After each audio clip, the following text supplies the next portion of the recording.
पाहिजे. दादा दादा शेतकऱ्याचे आपण सगळे पुत्र आहेत. तुमच्या इथं कुलगुच्छ चालू आहे. माझ्या माता भगिनी शेतकरी रस्त्यावर आत्महत्या करायला लागल्यात. आणि तुमचं काय चालू आहे साहेब? तुमचं काय चालू आहे? का आदर्श घ्यायचं? आम्ही आतमध्ये बघतोय तुमचं. गेटच्या समोर उपोषण करते. आत्महत्या 4 दिवस झाले दादा. तुम्ही बाहेर पडू नका. मला हात लावायचं नाही दादा. सांगा त्यांना. मला तुम्हाला बोलायचंय म्हणून इथपर्यंत मी आले. चला सगळे कलेक्टर साहेब तुम्ही चला बाहेर माझ्यासोबत.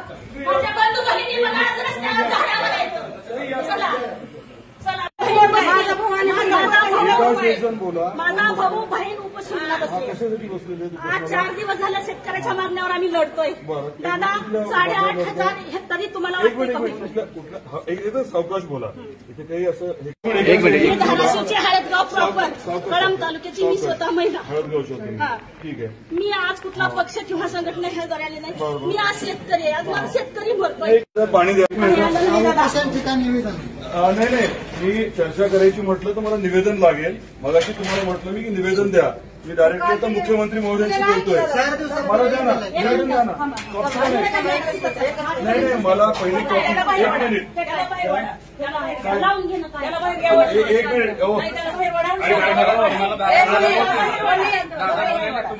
तुम्हाला 1 मिनिट तुम्हाला मदत हवी असेल तर तुम्ही जी काही पाहिजे असेल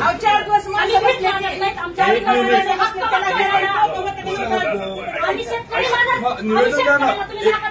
1 मिनिट निवेदनाची परत द्या मला. हे आता तुम्ही सगळं रेकॉर्ड करताय ना. मला एवढंच मला सांगायचंय की ह्यांची मागणी काय आहे त्याची आपण कॉपी मागतोय आणि मुख्यमंत्री महोदयांशी लगेच मी इथनं बोलणार आहे. त्यांनी प्रत द्यावी अशी मी त्याला विनंती केली आहे. आता ज्या महिला आता वरती चढल्यात त्या पुण्याला असतात. येरमाळ्याच्या आहेत, बारकुल पुण्याच्या आहेत त्या. माझी त्यांना विनंती आहे की असं काही करू नका.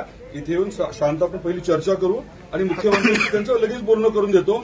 पण त्यांनी इथे यायला हवं. तिकडे जे काही आता चाललंय त्यांना माझ्या म्हणजे आपल्या माध्यमातून त्यांना माझी विनंती आहे. माझे काही सहकारी देखील गेले की त्याच्यातल्या 2-3 इथे यावं. आपण जिल्हाधिकारी कार्यालयामध्ये चर्चा करू आणि मुख्यमंत्र्यांशी डायरेक्टली आपण बोलू.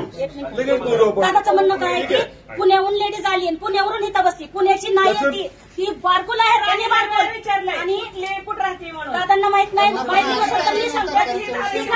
दादा दिव्या पळून आलेली महिला नाही. माझी धाराशिवची रहिवासी महिला आहे.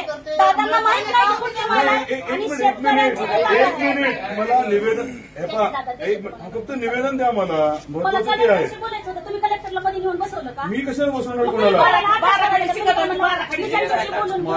मला निवेदन द्या ना. तुम्हाला 2 मिनिटं थांबा. तुम्ही काय म्हणला होता? त्यांना घेऊन गेला होती रस्त्यावर येले होते बघायला काय? नाही बिलकुल कशाला येणार आहे? तुम्ही कलेक्टरला विचारा ते सांगतील. कलेक्टर सांगतील. तुम्ही कुठल्या तुमचा हेतू काय आहे ते ठरवा. आमचा हेतू सरसंघट शेतकऱ्याची कर्जमाफी झाली पाहिजे. मला दुष्काळ जाहीर झाला पाहिजे. हेक्टरी 50,000 मिळाले पाहिजे. बिलकुल ना. मला मान्य आहे ना. माझंही तेच म्हणणं आहे ना. म्हणणं काय अडचण आहे?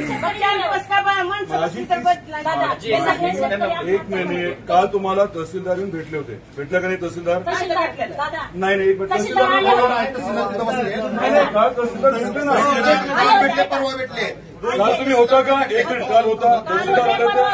तहसीलदार आले होते का? काय चर्चा झाली? अजून दिवाळीच पाठवलंय. 1 मिनिट. तहसीलदार चर्चा काय झाली? काय चर्चा झाली? विचारलं काय तुम्ही काय केली?